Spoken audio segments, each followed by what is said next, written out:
Just last week, I went to a powerful talk given by my friend and colleague James Baraz, a Spirit Rock teacher, in which he was talking about the four heavenly messengers. And it's a very powerful part of the Buddha myth and story that the Buddha had lived a very protected life, and then he went into town one day and saw for the first time a sick person, a dying person, an old person, and a monk.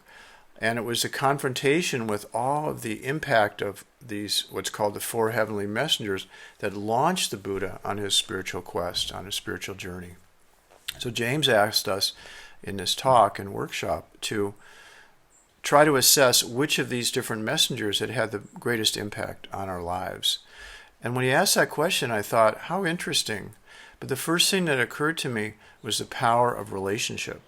That in some ways for me, relationship with Deborah could qualify as the fifth heavenly messenger, because without trying to compare it to the impact of death or the impact of illness, which obviously have had a huge effect on my life, trying to entertain those deep, powerful messengers, my relationship with Deborah has consistently, for 35 years, pushed me to try to understand what is my own condition, what is my own reactivity, and how can I open myself to some of the more deep and powerful essential parts of myself.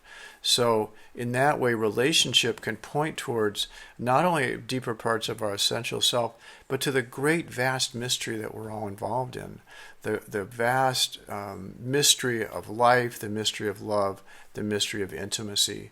So I would have to say that, as I understand it, that for me, relationship has really been one of the most powerful teachers. In that way, it qualifies as the fifth messenger.